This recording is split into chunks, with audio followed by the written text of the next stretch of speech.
The words hit me like a physical blow, reverberating through the phone speaker with a cruelty I never imagined my own child could possess. Mom, you're like a virus infecting our lives. Everything was better before you started inserting yourself into every decision we make. Before we jump back in, tell us where you're tuning in from, and if this story touches you, make sure you're subscribed, because tomorrow I've saved something extra special for you. I stood frozen in my Denver apartment, my hand gripping the phone so tightly my knuckles had turned white. The morning sunlight streaming through my kitchen window suddenly felt harsh and unforgiving, illuminating the stack of unopened bills on my counter and the empty coffee mug that had grown cold while I listened to my son Marcus destroy 26 years of motherhood with a single sentence. The silence that followed his words stretched between us like a chasm I'd never seen coming. I could hear his breathing on the other end, could picture him in his pristine home office in Boulder, probably adjusting his designer glasses while staring at his multiple computer monitors, completely unaware that he'd just shattered his mother's heart into 1,000 irreparable pieces. My name is Catherine Wells, and I'm 58 years old. For the past 3 decades, I've poured every ounce of my energy, every dollar I could scrape together, and every dream I ever had into raising 3 children who now see me as nothing more than an inconvenience. But Marcus, my youngest at 26, had always been different. He was the one who called me twice a week, who remembered my birthday without Facebook reminders, who used to tell me I was his best friend. Until today, the conversation had started innocently enough. I'd called to congratulate him on his promotion to senior software engineer at the tech startup where he'd been working for 2 years. The same company where I'd used my connections to get him the initial interview. The same position I'd helped him prepare for by paying for those expensive coding boot camps when his computer science degree wasn't enough. The same job that now allowed him to afford his 2-bedroom condo in one of Denver's most expensive neighborhoods. "That's wonderful news, sweetheart," I'd said, genuine pride warming my voice. "I knew they'd recognize your talent eventually. Have you thought about what this means for your future there? Maybe it's time to start thinking about asking Jennifer to move in with you permanently." That's when his tone shifted. That's when my loving son transformed into a stranger who spoke to me like I was an unwelcome telemarketer, interrupting his important day. "See, this is exactly what I'm talking about," he'd snapped. "I called to share good news, and immediately you're planning my entire life. Jennifer and I can figure out our own relationship without your input. We don't need you managing every aspect of our existence." I'd felt the first stab of confusion then, the disorienting sensation of a conversation sliding sideways into territory I didn't recognize. "Marcus, I wasn't trying to manage anything. I was just excited for you, asking questions because I care about your happiness." "No, Mom. You ask questions because you can't help yourself. You need to be involved in everything, control everything, have an opinion about everything. Do you realize that every conversation we have somehow becomes about what you think we should do?" The hurt had started then, creeping up from my stomach into my chest like cold water filling my lungs. This was my baby, the child who used to crawl into my bed during thunderstorms, who'd cried when I dropped him off for his first day of kindergarten, who'd called me sobbing when his college girlfriend broke his heart freshman year. "I don't understand," I'd whispered, sinking onto my kitchen stool. "I thought you liked talking to me about your life. I thought we were close." "We were close when I needed you," he'd said, and those words carried a finality that made my blood turn to ice. "But I'm an adult now, Mom. I have my own life, my own career, my own relationship. I don't need you hovering over every decision, offering advice I didn't ask for, inserting yourself into situations where you don't belong."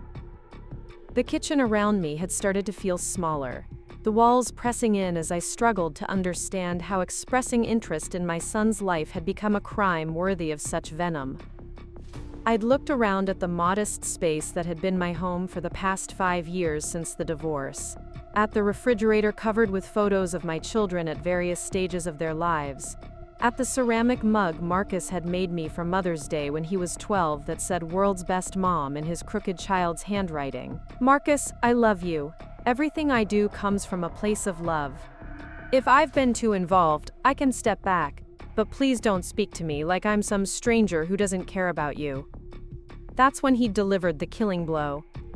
That's when my youngest child, the one I'd sacrificed the most for, had called me a virus. The phone call had ended abruptly after that.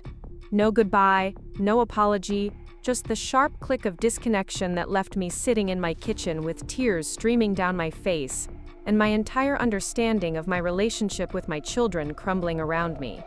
I set the phone down on the counter with shaking hands and walked to my living room window, looking out at the busy street below where people hurried past with purposes I couldn't fathom. Normal people with normal families who probably didn't spend their Tuesday mornings being verbally eviscerated by the children they'd devoted their lives to raising. My apartment was small but comfortable, a 2-bedroom unit in a middle-class neighborhood that I'd chosen specifically for its proximity to all 3 of my children. Marcus lived 20 minutes away, my daughter Rachel 30 minutes in the opposite direction, and my oldest son David about 45 minutes north in Fort Collins. I deliberately positioned myself at the center of their triangle, available whenever they needed me, ready to help with whatever crisis or celebration life brought their way. The irony wasn't lost on me that the very thing I'd thought was thoughtful and convenient had apparently become a source of suffocation for them. I walked to my bedroom and sat on the edge of my bed, staring at the framed photo on my nightstand. It was from Marcus's college graduation 3 years ago, all 4 of us squeezed together and grinning at the camera. I was in the middle, my arms around Marcus and Rachel, with David leaning in from behind. We looked happy. We looked like a family that enjoyed being together. But looking at that photo now, I wondered if I'd been blind to signs that my children were already pulling away. Had Marcus been faking his enthusiasm during our phone calls? Had Rachel been humoring me when she invited me to her work events? Had David been secretly resenting my visits to help with his twin daughters? The thought made my stomach clench with a nausea that had nothing to do with physical illness. What if everything I'd believed about our relationships had been a carefully constructed illusion designed to protect my feelings, while they gradually extracted themselves from my life? My phone buzzed with a text message, and for a moment, hope fluttered in my chest. Maybe Marcus had realized how cruel he'd been. Maybe he was calling to apologize, to explain that work stress had made him lash out unfairly. But it wasn't Marcus. It was Rachel. "Mom, Marcus told me about your conversation. We need to talk. All of us." The "we" in that message chilled me more than Marcus's angry words had. It suggested coordination, planning, group discussions about the problem that was their mother. It suggested that this wasn't an isolated incident, but part of a larger conversation my children had been having behind my back. I typed back with trembling fingers. "Of course, honey. When and where?" The response came quickly. "Tonight. David's house. 7 p.m. Just us kids and you. Just us kids and you." As if I were separate from them now, an outsider being called in for a formal meeting, rather than their mother being invited to spend time with her family. I spent the rest of the day in a fog of anxiety and confusion, replaying every interaction I'd had with my children over the past few months, searching for clues I'd missed, signs that their tolerance for my presence had been wearing thin. The more I thought about it, the more examples I found that could be interpreted as evidence of their growing irritation with me. Last month, when I'd surprised Rachel at her office with lunch from her favorite restaurant, she'd seemed flustered rather than pleased. I'd attributed it to work stress, but maybe she'd been embarrassed by her mother showing up unexpectedly. 2 weeks ago, when I'd offered to babysit David's twins so he and his wife could have a date night, he'd hesitated before accepting, saying they were trying to establish more independence. I'd thought he was just being considerate of my time, but perhaps he'd been trying to politely decline my help. And Marcus, my baby, who I thought appreciated our regular conversations, had apparently been building resentment with every call. Every question I'd asked about his life, every piece of advice I'd offered, every expression of maternal concern, had been adding to a reservoir of anger that had finally overflowed today. By 6:30, I was sitting in my car outside David's house in Fort Collins, my hands gripping the steering wheel as I stared at the warm light glowing from his living room windows. I could see shadows moving inside, figures gathering for what felt less like a family meeting and more like an intervention. David lived in a beautiful suburban neighborhood, with tree-lined streets and well-maintained lawns, The kind of place I'd dreamed of raising my own children before life and divorce had downsized my expectations. His house was a testament to his success as an engineer, with its manicured landscaping and late-model cars in the driveway. The same house I'd helped him buy by contributing $10,000 from my divorce settlement for his down payment. I told myself at the time that it was an investment in his future, a way to help my eldest son achieve the stability and security I'd always wanted for all my children. Now I wondered if he saw that contribution as another example of my inability to respect boundaries, another instance of my virus-like infection of his independent life. Taking a deep breath, I got out of my car and walked up the familiar path to his front door. The motion sensor light flickered on, illuminating me like I was walking onto a stage where I was about to perform a role I'd never auditioned for. Before I could knock, the door opened. David stood there, looking uncomfortable, his brown hair slightly mussed like he'd been running his hands through it. At 31, he'd inherited his father's tall frame and serious demeanor, but he'd always been gentle with me, protective in the way that oldest children often are with their mothers. Tonight, however, he looked like a man preparing to do something distasteful but necessary. "Hi, Mom," he said, stepping aside to let me in. "Thanks for coming." The formality in his voice made my chest tighten. This was David, who used to call me Mama Cat, because he couldn't pronounce Catherine when he was little. This was the boy who'd insisted on sleeping in my room for a week after his father and I separated because he was afraid I'd disappear too. "Of course, sweetheart," I replied, trying to keep my voice steady. Though I have to admit, I'm not sure what this is about. He didn't answer, just led me into his living room where Rachel and Marcus were already seated on his sectional sofa. Rachel looked up when I entered, offering a smile that didn't reach her eyes. She was 29, with long auburn hair and the kind of natural beauty that had made her prom queen and gotten her through college on partial academic scholarships. Preparing and narrating this story took us a lot of time, so if you are enjoying it, subscribe to our channel, it means a lot to us. Now back to the story. She worked in marketing for a renewable energy company, a job I'd helped her get by connecting her with a former colleague of mine who'd moved into that industry. Marcus didn't look up at all. He was staring at his phone, his jaw set in the stubborn expression I remembered from his teenage years, when he'd decided he was being unfairly punished for something.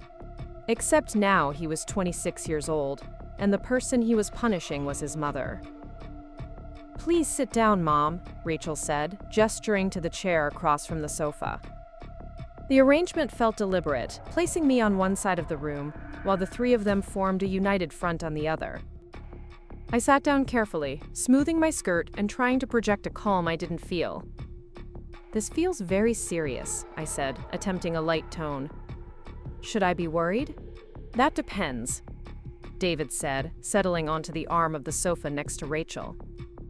"On whether you're willing to listen to what we have to say."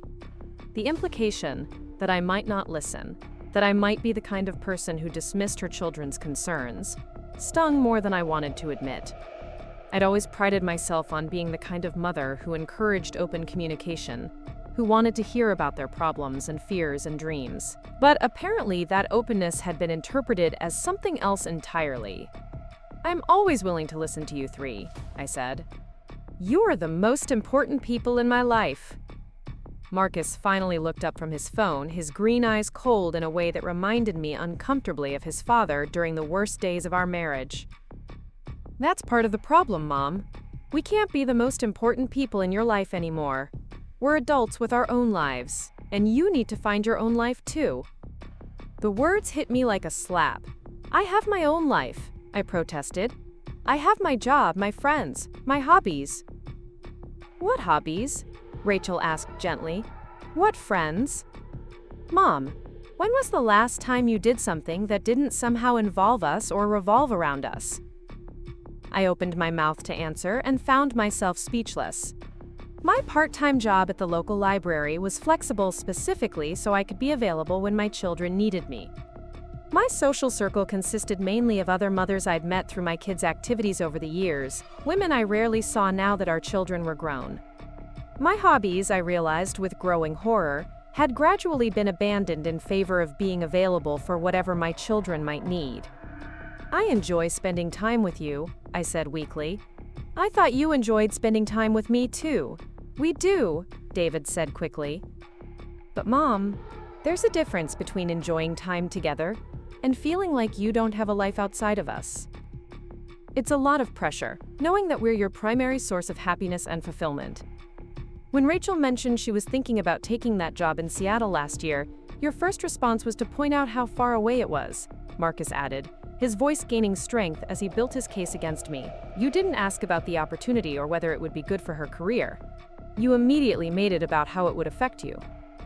I remembered that conversation differently. I remembered being concerned about Rachel moving so far from family, about her being alone in a new city without a support system. But looking at Rachel's face now, I could see that my concern had been interpreted as selfishness. I was worried about you being so far away, I said to Rachel. I wanted to make sure you'd thought through all the implications. But it wasn't your decision to think through, Rachel replied. It was mine. And instead of supporting my excitement about a new opportunity, you made me feel guilty for even considering it. The examples kept coming, each one delivered with surgical precision that left me feeling increasingly smaller and more confused. When I'd offered to help Marcus decorate his new apartment, they saw interference. When I'd suggested David might want to consider a different pediatrician for the twins, they saw judgment. When I'd asked Rachel if she was eating enough because she looked thin, they saw criticism disguised as concern. Every gesture I'd thought was loving and supportive had been reframed as evidence of my inability to respect their autonomy. Every question I'd asked out of genuine interest in their lives had been interpreted as intrusive monitoring. Every piece of advice I'd offered had been seen as an attempt to control their decisions. We've been talking, David said, and the way he said it made it clear this wasn't a recent conversation. And we think it would be better for everyone if you took a step back from our lives for a while. The room seemed to tilt sideways. A step back? What does that mean? It means no more surprise visits, Rachel said. No more unsolicited advice. No more treating us like we can't make decisions without your input. It means letting us call you instead of calling us every few days to check in, Marcus added. It means respecting that we might not want to share every detail of our lives with you. It means finding your own purpose and happiness instead of living vicariously through us, David concluded. I sat there absorbing their words, feeling like I was watching my family dissolve in real time. These were my children, the people I'd given birth to, nursed through illnesses, cheered at soccer games, helped with homework, worried about when they were out late. They were talking about me like I was a stalker, someone who needed to be managed and contained, rather than loved and appreciated. I don't understand, I whispered. When did caring about you become such a terrible thing? When did being interested in your lives become a crime? It's not about caring, Mom, Rachel said, and there was genuine sadness in her voice. It's about boundaries. It's about recognizing that we're not extensions of you anymore. We're separate people with separate lives. I know you're separate people, I said, hearing the desperation creeping into my voice. I've always known that. I raised you to be independent and strong. Then let us be independent and strong, Marcus said. Stop trying to solve our problems before we even ask for help. Stop offering opinions about our relationships and our careers and our life choices. Stop making us feel like we have to manage your emotions on top of our own. The accusation that I was making them manage my emotions felt like the cruelest cut of all. I'd spent 26 years managing everyone else's emotions, smoothing over conflicts, making sure everyone felt loved and supported and valued. The idea that my children saw my love as a burden they needed to carry was almost too painful to process. How long? I asked, my voice barely audible.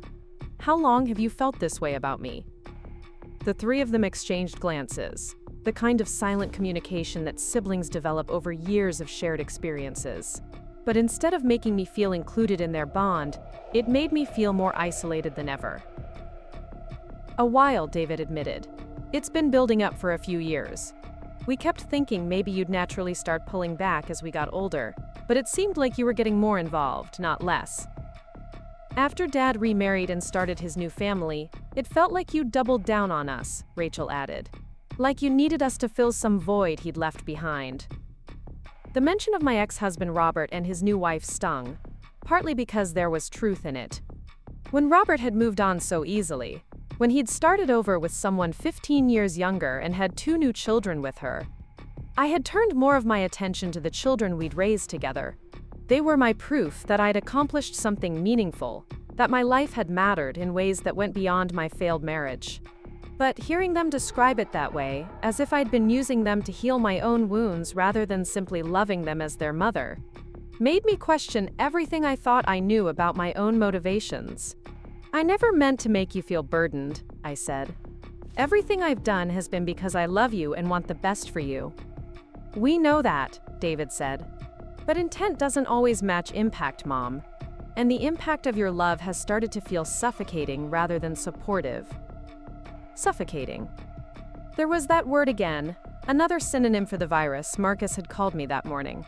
I was a disease in their lives, something that needed to be contained or eliminated for their health and well-being. "So what happens now?" I asked. "Do I just disappear from your lives entirely? Do I wait for you to decide when you're ready to have a mother again?" "You don't disappear," Rachel said quickly. "But you do step back. You do find your own life, your own interests, your own sources of fulfillment. You do stop making us responsible for your happiness." "And maybe," Marcus added, though his tone suggested he didn't hold much hope for this possibility, "eventually we can build a healthier relationship where we're all equals, instead of you being the one who gives, and we're the ones who take." The irony of that statement would have been funny if it weren't so devastating. They saw themselves as takers in our relationship, as if all the money I'd spent on their education and their emergencies and their dreams had somehow been extracted from me against my will. As if all the time I'd invested in their lives had been a burden I'd shouldered reluctantly rather than a joy I'd embraced completely. I stood up slowly, feeling every one of my 58 years in my joints and muscles. The living room that had felt warm and welcoming when I'd arrived now felt like a courtroom where I'd just been found guilty of crimes I didn't know I'd committed. "I need some time to process this," I said. "I need to understand how loving you too much became the thing that drove you away." "Mom," David started, but I held up my hand. "No, it's okay. I hear what you're saying. I may not understand it yet, but I hear it. And I'll respect your wishes, because that's what you want me to do." I walked toward the front door, my legs feeling unsteady beneath me. Behind me, I could hear them murmuring to each other, probably discussing whether the confrontation had gone the way they'd planned, whether they'd managed to get their point across without being too cruel. At the door, I turned back to look at them one more time. These beautiful, successful, independent adults who no longer needed their mother, except as a cautionary tale about boundaries and appropriate parental involvement. David had inherited my stubborn streak and his father's analytical mind. Rachel had my creativity and my tendency to see the best in people. Marcus had my sensitivity and my fierce loyalty to the people he loved. Except, apparently, he no longer loved me enough to want me in his life. "I'm proud of who you've become," I said. "Even if who you've become doesn't include space for me, I'm proud of you. I just hope someday you'll understand that everything I did came from a place of love, not control." I left before they could respond, walking out into the cool evening air and feeling like I was stepping into a completely different life than the one I'd been living that morning. In the space of 12 hours, I'd gone from being a devoted mother to being a virus that needed to be contained. The drive home was a blur of streetlights and tears. I kept thinking about all the sacrifices I'd made over the years, all the times I'd put their needs before my own, all the ways I'd shaped my life around their happiness. The job I'd turned down because it would have required relocating when Rachel was in high school.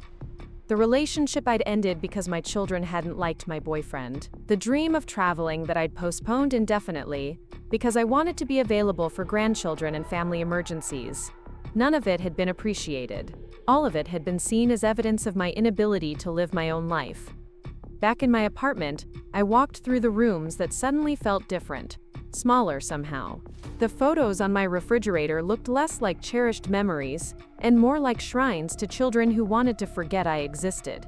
The comfortable furniture I'd chosen because it was perfect for family gatherings now seemed like props in a play that had closed without notice. I sat down at my kitchen table with a cup of tea and tried to imagine what my life would look like if I took their advice. What would I do with my days if I wasn't checking in with them? offering help they didn't want, sharing in their successes and struggles. What would I talk about if not their careers and relationships and plans for the future? The answer was terrifying in its emptiness. I'd become so focused on being their mother that I'd forgotten how to be Catherine Wells, individual human being with her own dreams and desires and purposes. My phone sat silent on the counter, and for the first time in years, I didn't reach for it to call one of my children before bed. They'd asked for space, and I would give it to them, even though every fiber of my being wanted to call and apologize for loving them too much.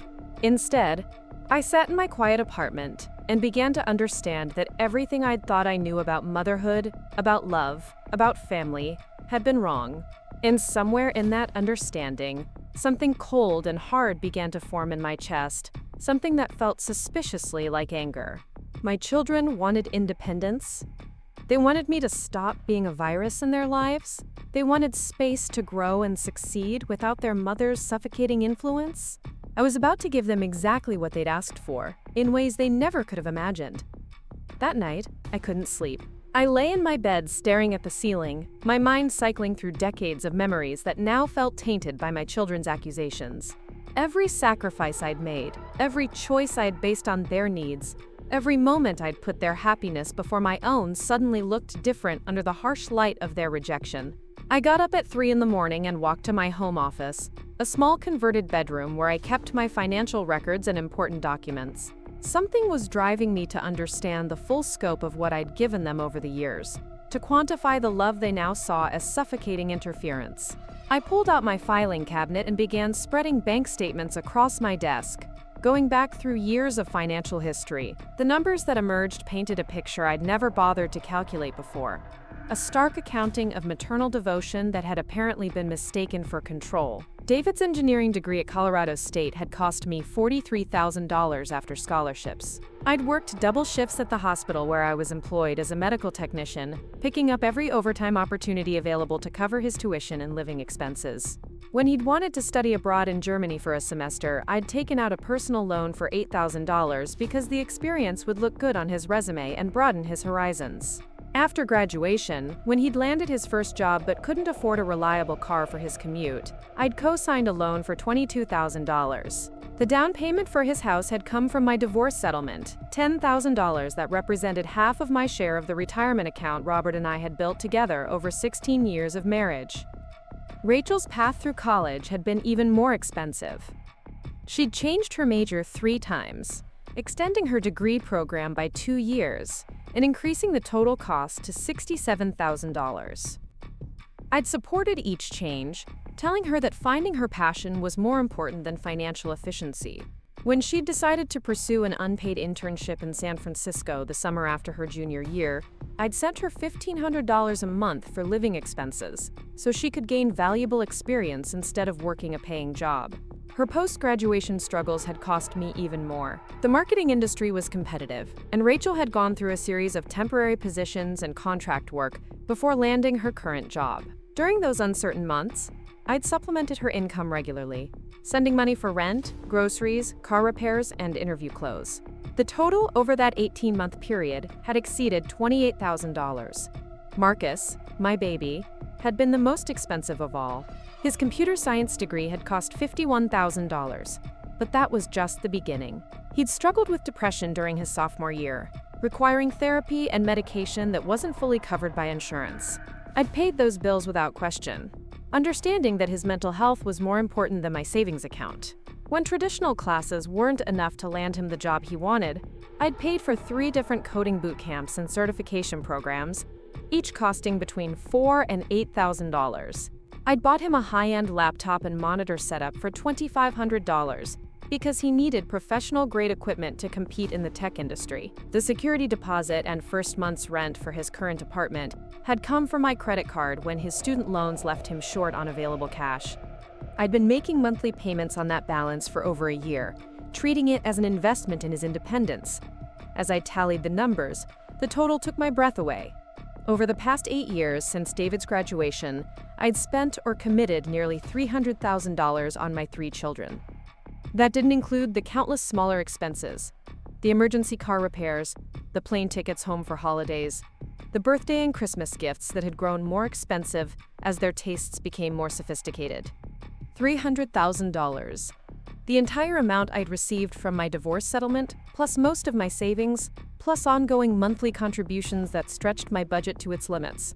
I'd justified every expense as an investment in their futures, a way to help them achieve the success and stability I'd always wanted for them. But looking at those numbers now, in the context of their demand that I step back from their lives, I felt something shift inside my chest. This wasn't just about emotional boundaries or healthy independence. This was about 3 adults who'd built their comfortable lives on the foundation of their mother's financial sacrifice, then decided that same mother was too involved in their affairs. I walked to my kitchen and made another cup of tea, my hands shaking slightly as I processed the magnitude of what I'd discovered. They wanted me to find my own life, my own purpose, my own sources of fulfillment. But how could I build a new life when I'd spent my financial resources building theirs? My salary at the library was modest, enough to cover my basic living expenses, but not much more. The part-time schedule I'd chosen to stay available for my children's needs meant I'd never maximized my earning potential. At 58, starting over financially felt almost impossible, especially when the money I'd saved for my own future had already been redistributed to people who now saw my love as a burden. I thought about my sister Jennifer, who lived in Phoenix with her husband of 35 years. Jennifer had always been the practical one, the sister who'd raised her 2 children with firm boundaries and clear expectations. Her kids had taken out their own student loans, found their own apartments, solved their own problems. Jennifer had been criticized by some relatives for being too hands-off, too willing to let her children struggle. But Jennifer's children called her regularly, visited for holidays, and seemed to genuinely enjoy her company. They were independent adults who'd learned to manage their own lives because they'd been required to do so from an early age. Jennifer had maintained her own interests, her own friendships, her own identity throughout their childhood and beyond. I'd taken the opposite approach, believing that love meant sacrifice, that good mothers put their children's needs before their own, that family meant being available whenever they needed support. I'd been proud of how close we were, how much they relied on me, how central I was to their lives. The irony was devastating.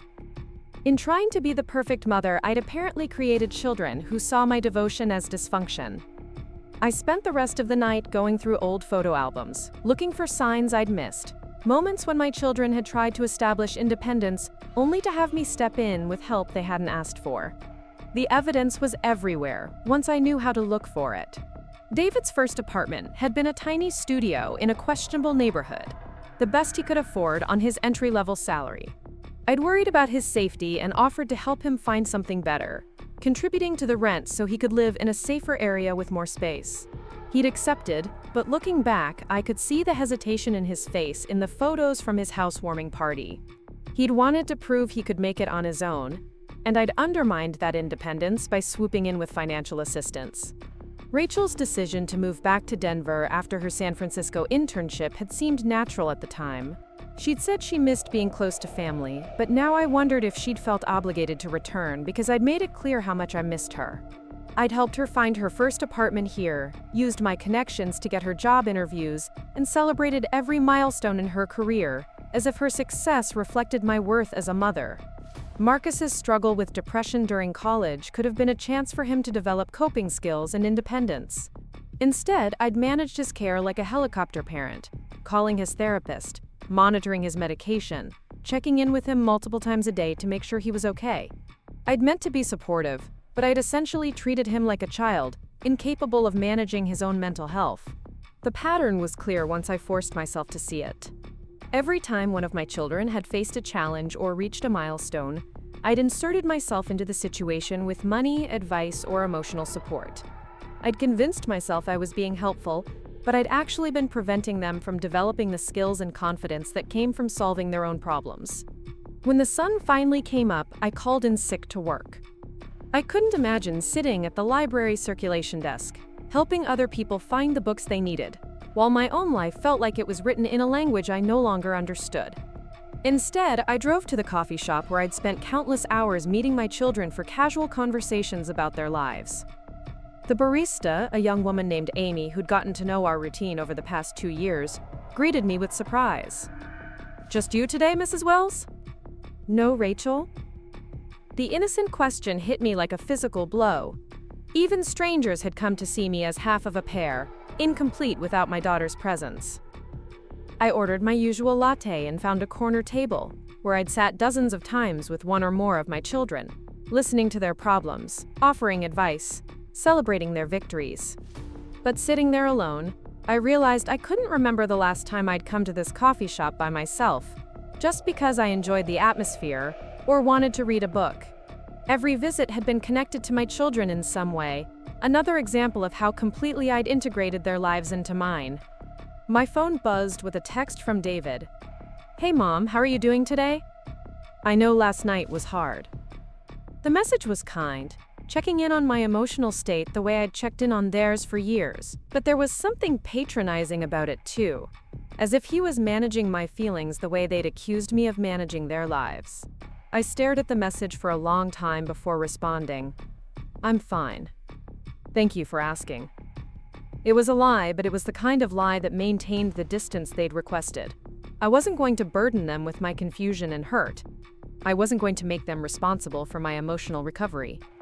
But as I sat in that coffee shop, watching other people live their independent lives, I began to understand something my children hadn't considered when they delivered their ultimatum. They wanted me to step back, to find my own purpose, to stop living vicariously through them.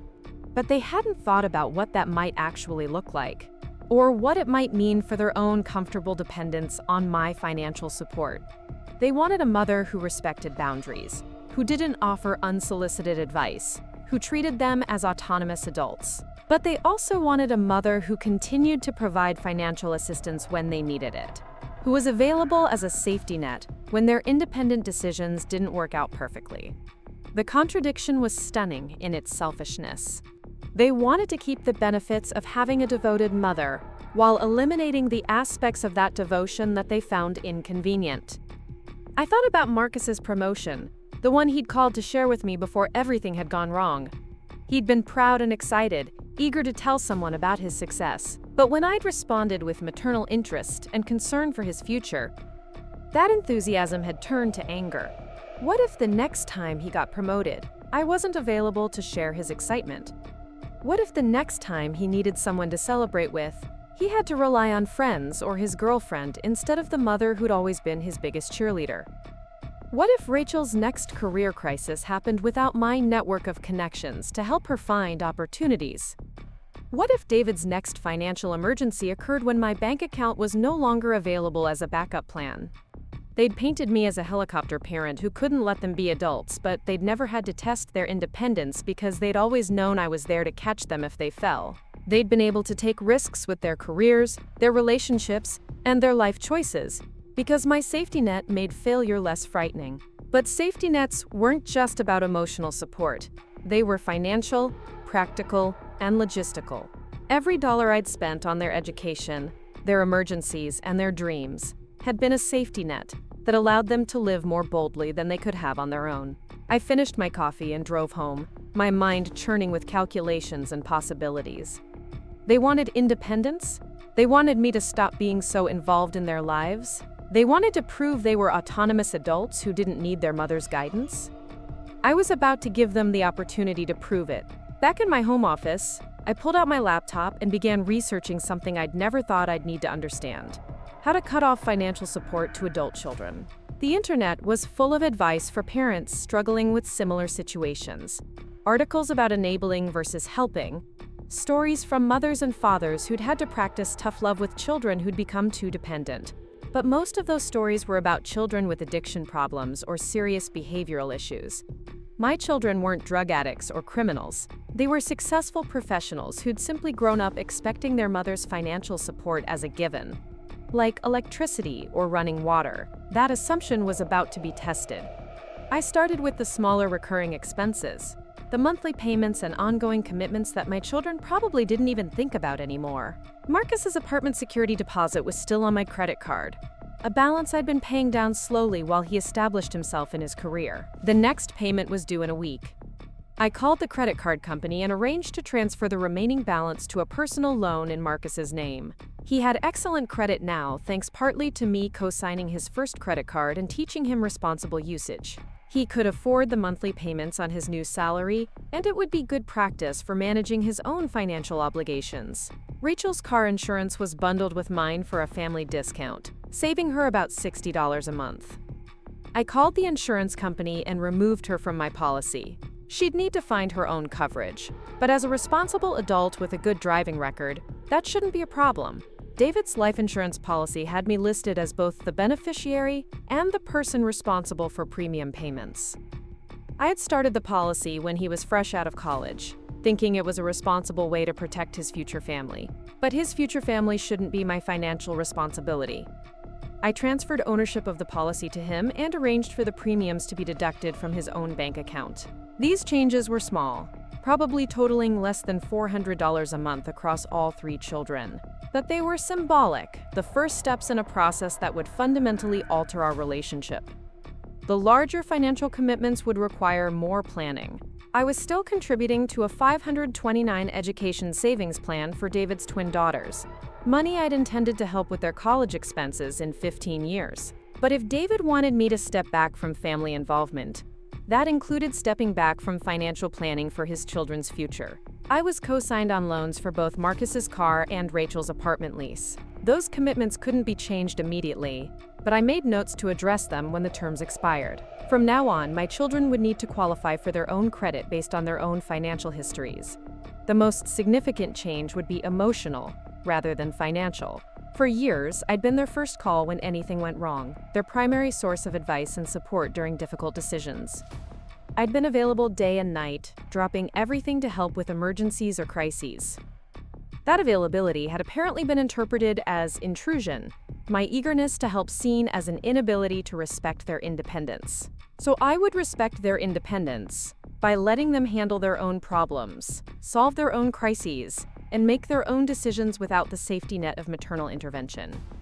It was exactly what they'd asked for, even if they hadn't understood the full implications of their request. I spent the afternoon drafting emails to each of my children, carefully worded messages that would explain my new approach without sounding vindictive or angry. The goal wasn't to punish them for their honesty about our relationship, but to honor their request for space and independence.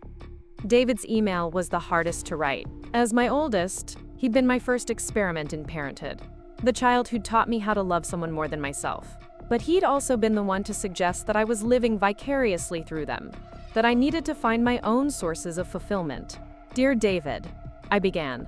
I've been thinking about our conversation last night, and I want you to know that I heard what you and your siblings were trying to tell me. You're right that I've been too involved in your lives, and I appreciate your honesty even though it was painful to hear. I'm committed to respecting the boundaries you've established and giving you the space you need to live as independent adults.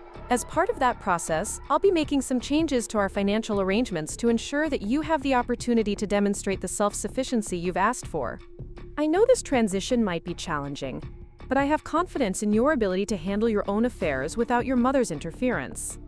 I love you, and I want what's best for you, which apparently means stepping back and letting you prove how capable you are on your own. Rachel's email was similar but included specific references to her career independence and her request that I stop trying to solve her problems. I mentioned how proud I was of her professional growth and how excited I was to see her handle future challenges without my input. Marcus's email was the most difficult because he'd been the one to call me a virus, the one who'd started this entire reevaluation of our relationship.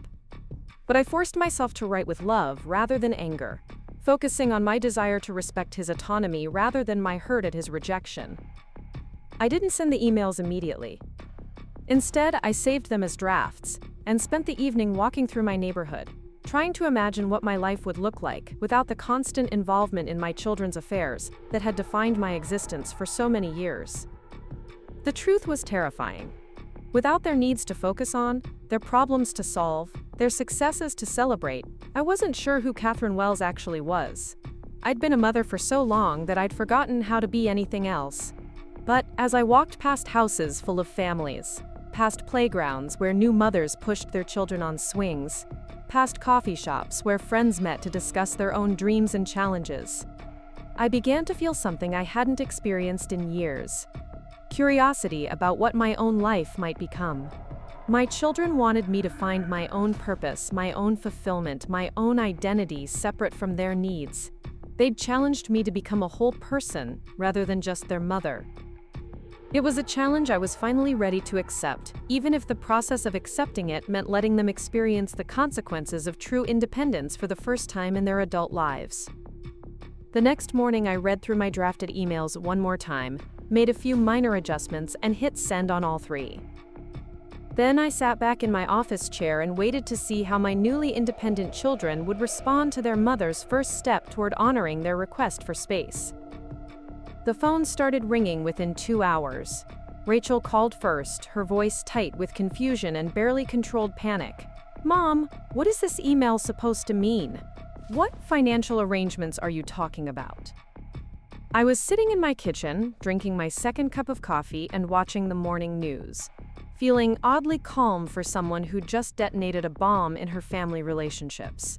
The normalcy of the moment felt surreal, like I was playing a role in someone else's life. "Good morning, Rachel. I'm talking about exactly what I said in the email.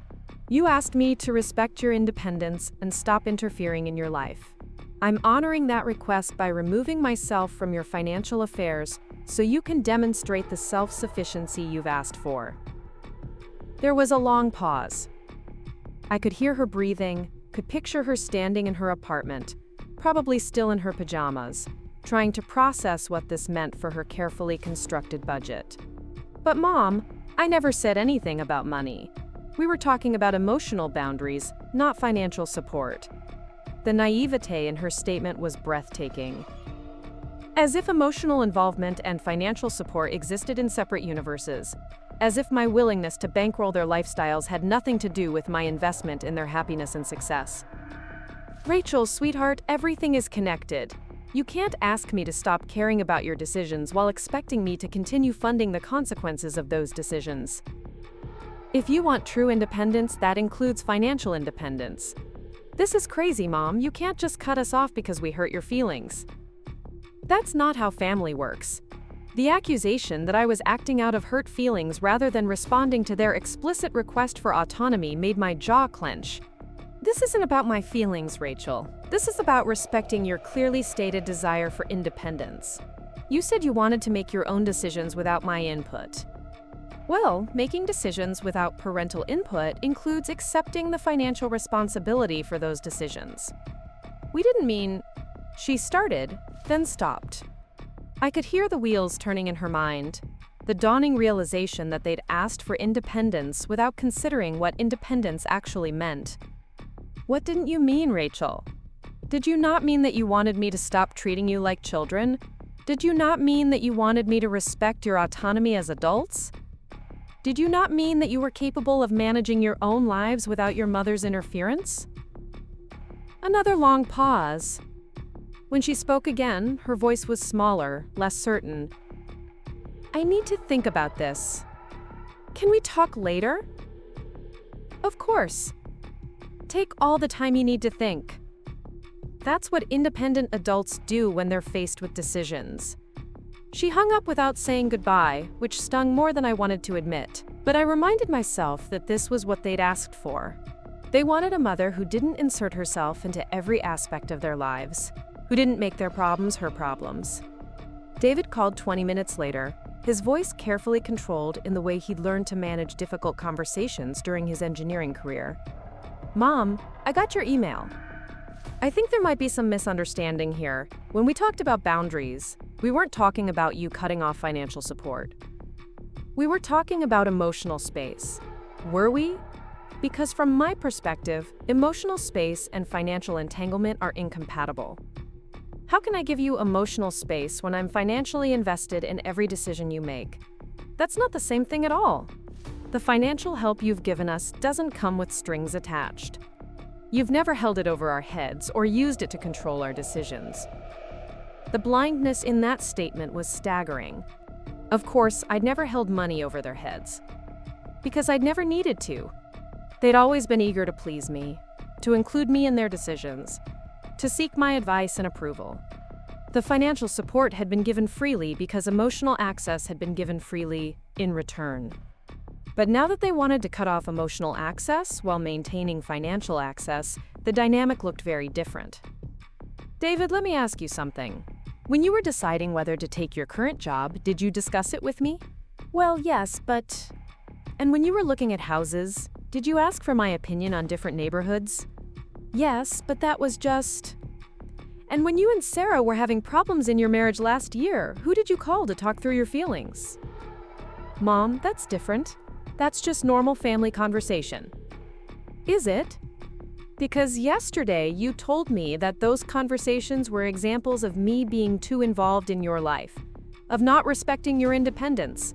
You can't have it both ways, David. You can't want me to stay out of your business while expecting me to remain invested in your business. I could hear him take a deep breath, the sound he made when he was trying to find a logical solution to an emotional problem. It was an endearing habit that reminded me of when he was a little boy trying to explain why he deserved extra dessert. Okay, I can see how our conversation might have been confusing. But Mom, the financial support you provide isn't just about us. It's about family. It's about the way families help each other. You're absolutely right. It is about family. And yesterday you made it very clear that you don't want me functioning as your mother in the traditional sense. You want me to be something else, someone less involved, less invested, less central to your lives. So I'm becoming that person. That's not what we meant. The frustration in his voice was palpable, and I found myself feeling a cold satisfaction at his distress. For years, I'd been the one struggling to understand their needs, trying to anticipate their wants, working to make their lives easier and more comfortable. Now they were the ones struggling to understand, and they didn't like the feeling any more than I had. David, what exactly did you mean? Because from where I'm sitting, you told me that my involvement in your lives was unwelcome, that my interest in your decisions was intrusive, and that my presence was suffocating. Those were your words, not mine. We meant emotional involvement, not financial support. We meant that you needed to stop trying to manage our feelings and our relationships, not that you needed to stop helping us when we need help. But that's the problem, sweetheart. I can't separate emotional involvement from financial involvement. When I help you financially, I become invested in the outcome. When I'm invested in the outcome, I want to know what's happening. When I want to know what's happening, you feel like I'm being intrusive. It's a cycle that only ends when I remove myself from the financial equation entirely. The logic was unassailable, and I could tell David knew it. He'd always been good at recognizing patterns and understanding systems, which was probably why this conversation was more difficult for him than it would be for his siblings. Mom, this feels like punishment. It feels like you're punishing us for being honest about our feelings. The accusation cut deep because there was truth in it. This wasn't entirely about respecting their independence. Part of it was about making them understand the full cost of independence, about forcing them to confront the contradiction between wanting autonomy and wanting support. David, I'm not punishing you. I'm honoring your request. You asked me to step back, and I'm stepping back. If that feels like punishment, maybe you should examine why independence feels punitive to you. We ended the conversation with nothing resolved, both of us frustrated and hurt in different ways. He promised to call back after he'd talked to his siblings, and I told him I'd be available whenever he was ready to discuss it further. But I wasn't planning to change my position. The emails had been sent, the financial arrangements were being modified, and my children were about to learn what it really meant to be independent adults. Marcus didn't call until that evening, and when he did, his voice carried an anger that reminded me uncomfortably of his father during our worst arguments. Mom, this is bullshit. You can't just cut us off because we told you the truth about how your behavior affects us. The profanity was designed to shock me, to provoke a maternal response about language and respect. But I'd moved beyond being shocked by my children's behavior. Their words over the past few days had been far more hurtful than any curse word could be. Marcus, you called me a virus. You said I was infecting your life. I'm simply removing the infection, just like you asked. That's not what I meant, and you know it. What did you mean, Marcus? Because I've spent the last 2 days trying to understand what I did wrong, and the only conclusion I can reach is that I loved you too much and helped you too much. So I'm going to love you less and help you less. Problem solved. You're being deliberately obtuse. We never said we didn't want your love. We said we wanted boundaries. And what do you think boundaries are, sweetheart? They're limits on involvement, restrictions on access, barriers between people. You wanted barriers between us, so I'm giving you barriers. I could hear him pacing, the sound of his footsteps on the hardwood floors of the apartment I'd helped him secure. The irony probably wasn't lost on him that he was having this conversation in a space that existed because of my financial support. This isn't what families do, Mom. Families don't cut each other off over disagreements. You're right. Families work through disagreements together. But you told me that my involvement in working through disagreements was unwelcome. You said my input was intrusive and my concern was suffocating, so I'm not going to work through this with you. I'm going to let you work through it on your own, like the independent adult you told me you are. The conversation continued for another 20 minutes, with Marcus alternating between anger, guilt-tripping, and attempts at emotional manipulation that would have worked on me just a week earlier. But something fundamental had shifted in my perspective. I was no longer willing to be the family member who absorbed everyone else's emotions, who made accommodations for everyone else's comfort, who sacrificed her own needs to maintain peace. They'd taught me that love without reciprocal respect was just enablement. They'd shown me that sacrifice without appreciation was just foolishness. They'd demonstrated that being needed wasn't the same as being valued. Now I was teaching them a lesson in return, that independence came with costs they'd never had to consider, and that safety nets disappeared when you told the person holding them that their presence was unwelcome. Over the next week, the practical implications of my decision began to manifest in ways that surprised all of us. Rachel called in a panic when she realized that her car insurance had lapsed, and she needed to find new coverage immediately. She'd forgotten that she was on my policy and hadn't realized how much money she'd been saving through the family discount. David discovered that the life insurance policy he'd never thought about was now his responsibility when the insurance company called him about a missed premium payment. The monthly cost wasn't huge, but it was an unexpected expense that required adjustments to his budget. Marcus had the most immediate crisis when his landlord contacted him about the security deposit. He'd assumed it was a one-time expense that had been handled years ago, not realizing that I'd been making monthly payments on the credit card balance. The notification that the remaining balance was being transferred to a personal loan in his name came as a complete shock. But the more significant changes were emotional and practical rather than financial. When Rachel's supervisor announced layoffs at her company, she called me in tears, looking for the comfort and reassurance I'd always provided during career uncertainties.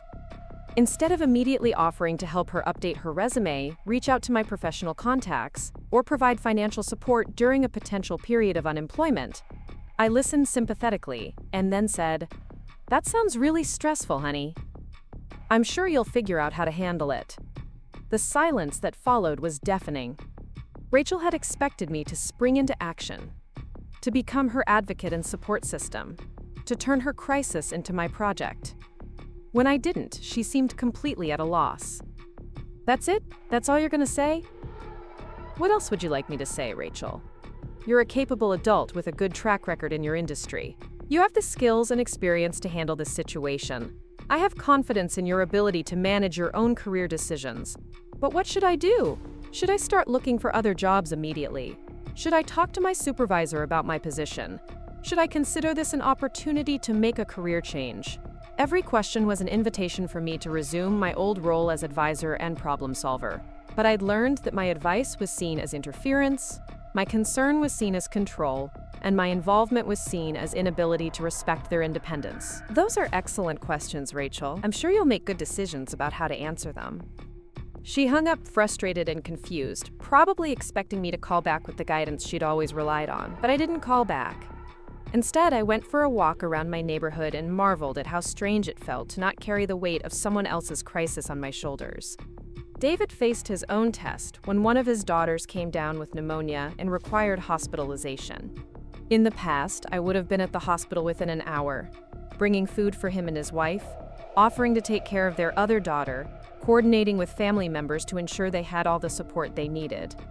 This time, I sent a text message expressing my concern and offering my prayers for a quick recovery. When he called asking if I could come help with childcare, I explained that I was sure he and his wife could handle the situation on their own, and that I didn't want to interfere in their family crisis management. The hurt and confusion in his voice were painful to hear, but I reminded myself that this was what they'd asked for.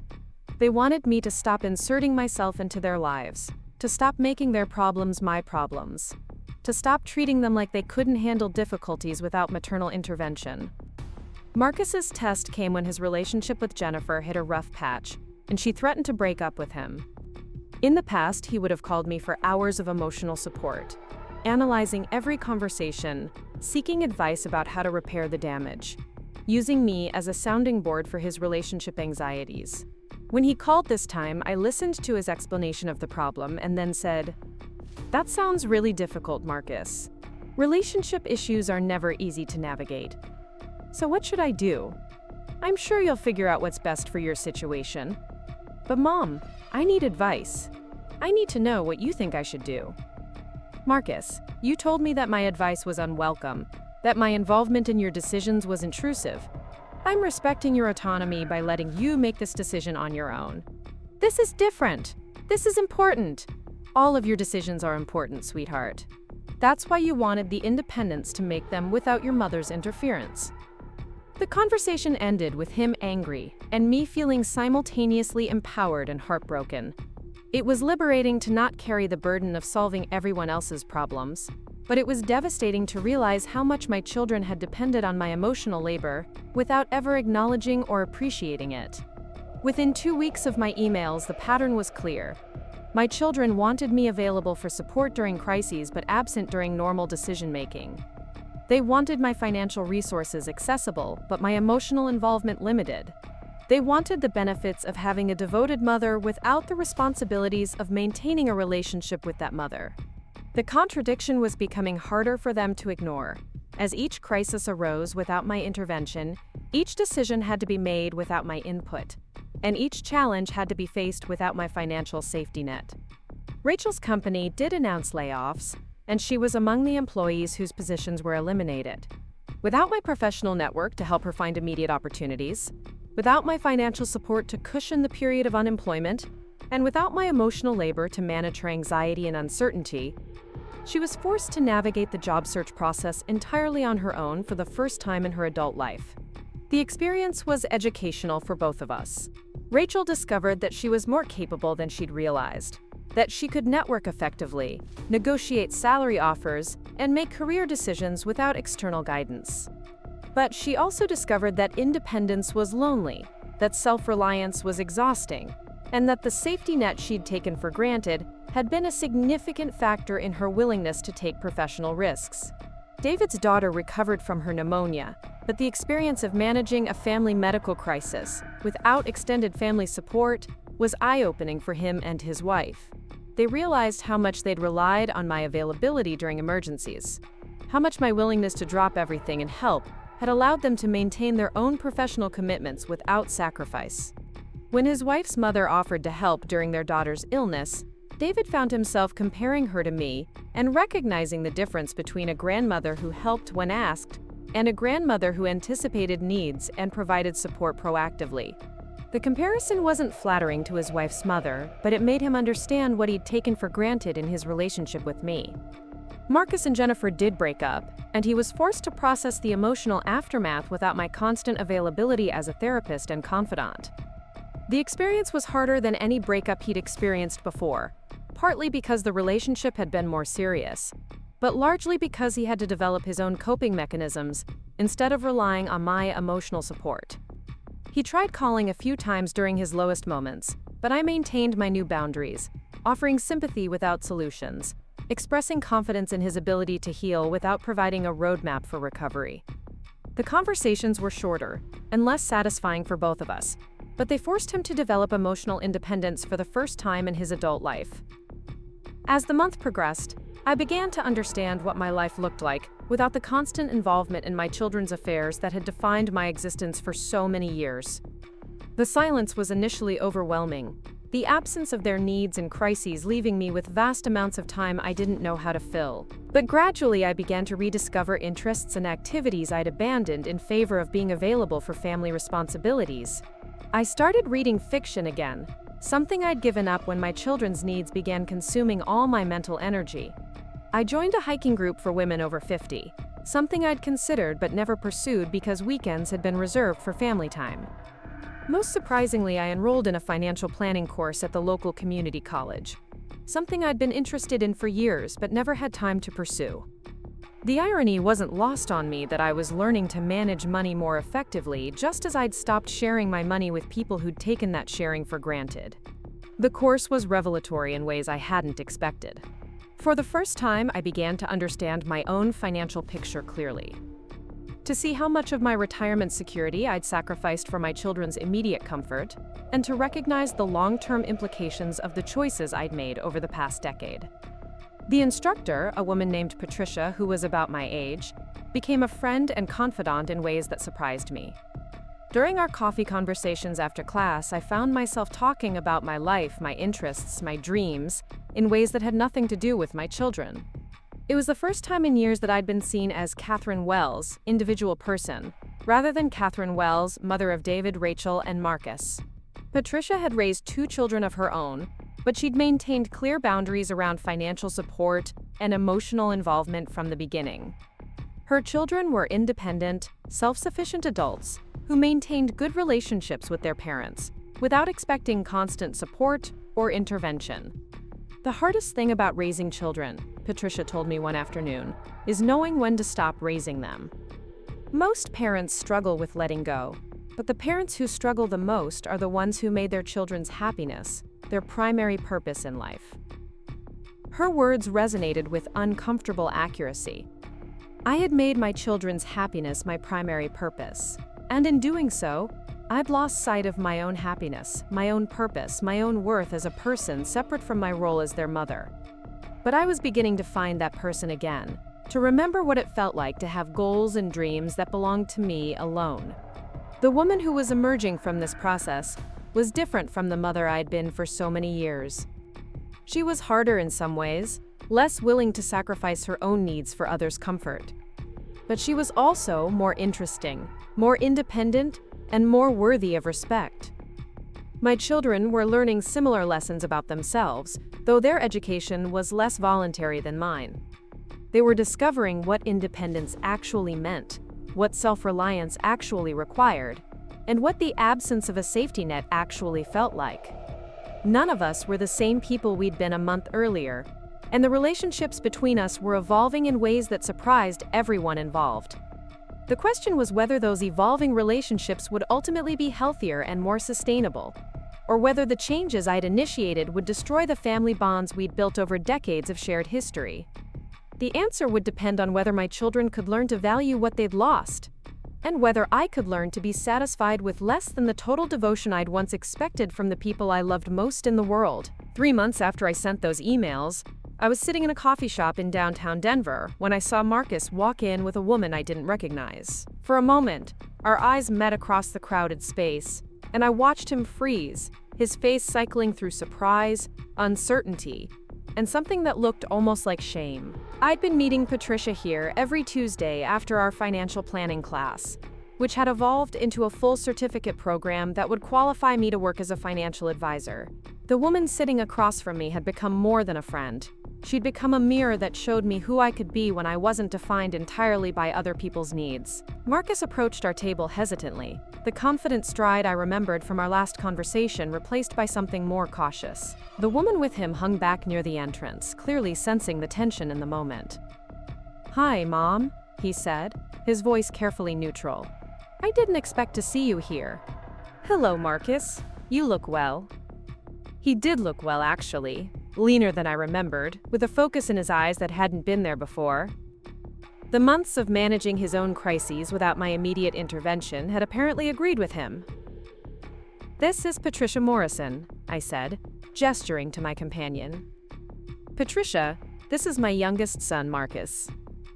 Patricia extended her hand with the warm professionalism I'd come to associate with her. "It's lovely to meet you, Marcus." Your mother speaks of you often." The surprise on his face was almost comical. He'd probably assumed that our estrangement had left me bitter and silent about my children, not realizing that talking about them had simply become one aspect of my life, rather than the central organizing principle. "She does?" he asked, looking between Patricia and me with confusion.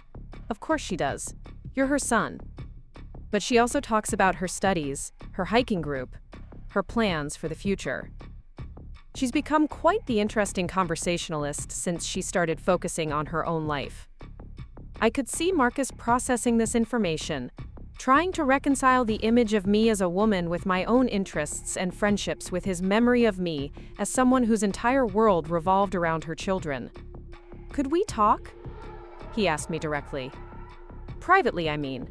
There are some things I need to say." Patricia gathered her papers and stood gracefully. "I'll leave you two to catch up.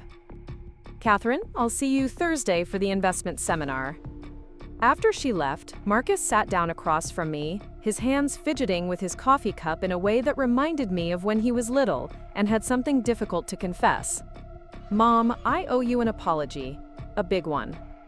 I've been trying to figure out how to approach you for weeks, but every time I picked up the phone, I realized I didn't know where to start." I waited, letting him find his own words. This was another skill I'd learned over the past few months: the power of silence, the value of letting other people struggle with their own emotional labor, instead of rushing to make things easier for them. "The thing is, I didn't realize how much you did for us until you stopped doing it. And I don't just mean the money, although that was a shock too. I mean everything else. The way you were always available, always ready to help, always thinking about what we needed before we even knew we needed it." He paused, staring into his coffee as if the words he needed might be floating there. "When Jennifer and I broke up, I kept reaching for my phone to call you, and then remembering that you weren't going to fix it for me anymore. I had to actually deal with my own emotions for the first time in my adult life. It was terrifying. But you managed," I observed. "You got through it without my help." "I did. But it made me realize how much I'd been depending on you. Not just for money, but for emotional processing, for decision-making, for basic life management. I called you a virus, but the truth is, I was the one who was sick. I was addicted to your support in ways I didn't even understand." The admission was more honest than anything he'd shared with me in years, more vulnerable than I'd expected from this conversation. But I found myself feeling detached from his pain in a way that would have been impossible just months earlier. "I'm glad you've learned to be more self-sufficient," I said. "That was the goal after all." "Mom, the goal was never to lose you entirely. We wanted better boundaries, not no relationship at all."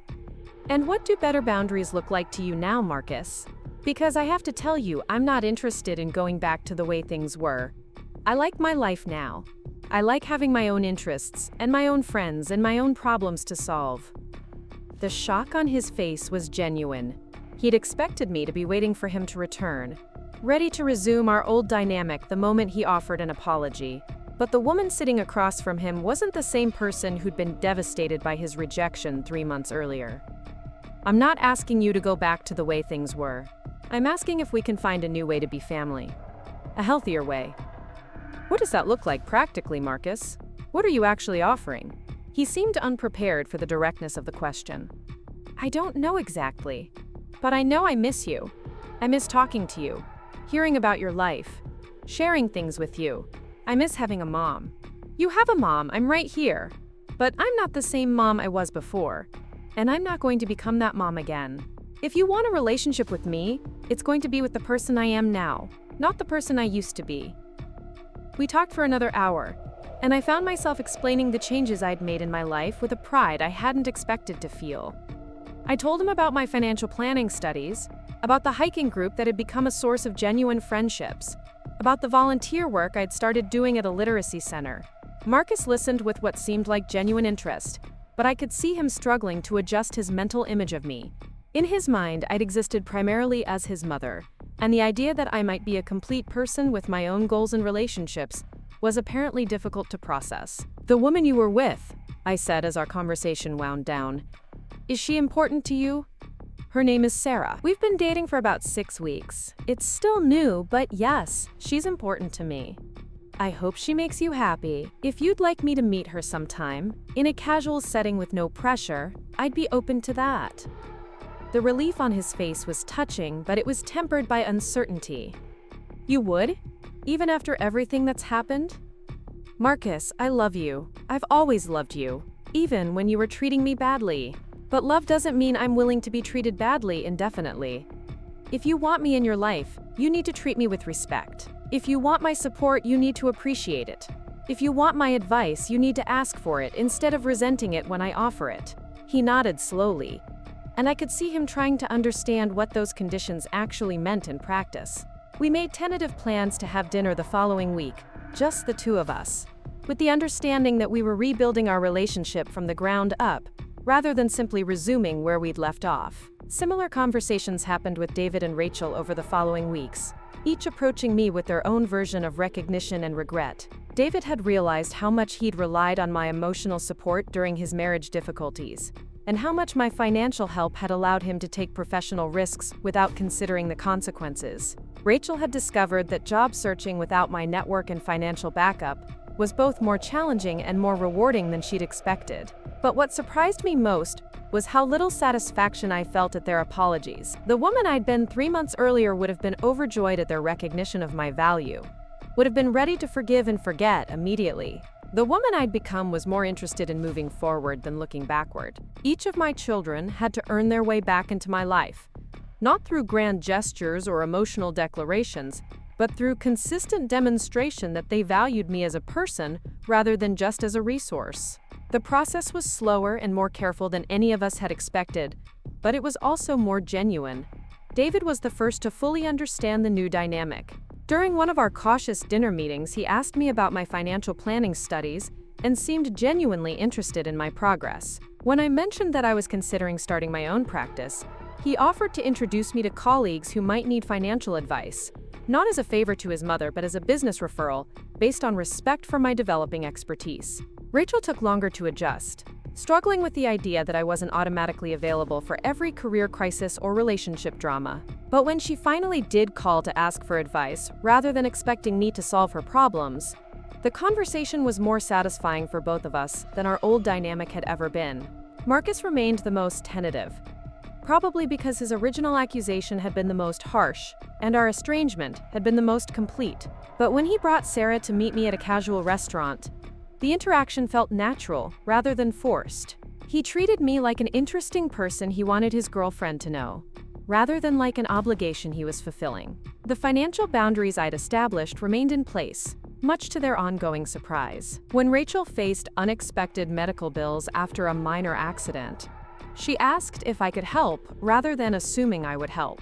When I explained that I couldn't contribute without undermining the independence she'd worked so hard to achieve, she accepted the decision with grace and found other solutions. David never asked me to resume contributing to his daughter's college funds, but he did ask for advice about investment strategies for building their education savings on his own. The conversation was collegial rather than parental, one adult seeking expertise from another, rather than a child expecting support from a parent. Marcus's relationship with Sarah deepened over the months, and when they decided to move in together, he managed the entire process without my financial or logistical involvement. But he did call to share his excitement about the decision, and to ask if I'd like to see their new apartment once they were settled. By winter, we'd established a new equilibrium that none of us could have imagined a year earlier. I remained connected to my children's lives, but as an interested observer rather than an active participant.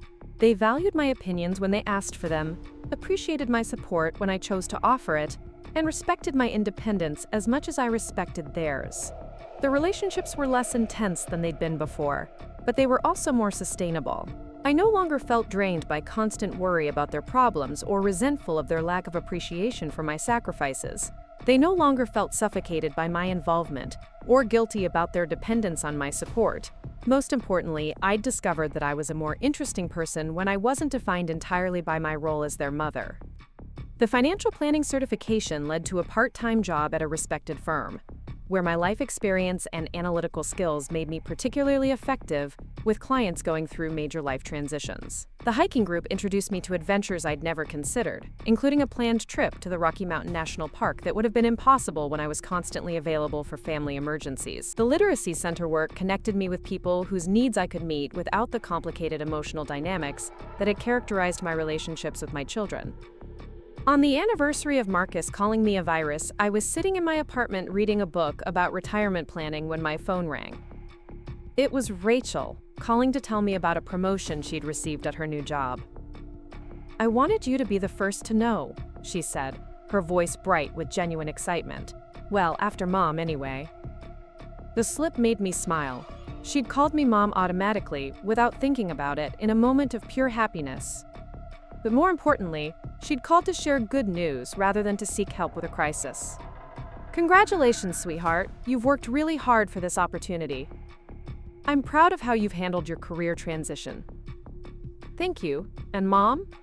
I know I haven't said this enough, but thank you for forcing us to grow up. I hated it at the time, but I'm better for it now." After we hung up, I sat in my quiet apartment and realized that I was genuinely happy. Not happy because my children were successful, not happy because they needed me, not happy because I was useful to them, but happy because I'd built a life that satisfied me, independent of their approval or involvement. They'd called me a virus, and, in a way, they'd been right. I had been infecting their lives, preventing them from developing the immunity that comes from facing challenges independently. But the cure hadn't been to eliminate me entirely. It had been to establish the right distance, the appropriate boundaries, the healthy balance between connection and independence. The irony was perfect. In trying to push me away, they'd forced me to become the kind of person they actually wanted to have a relationship with. In trying to cure themselves of my influence, they'd created the conditions for a healthier kind of love. The virus was gone, but the mother remained. And for the first time in decades, that was enough for all of us. Up next, you've got 2 more standout stories right on your screen. If this one hit the mark, you won't want to pass these up. Just click and check them out.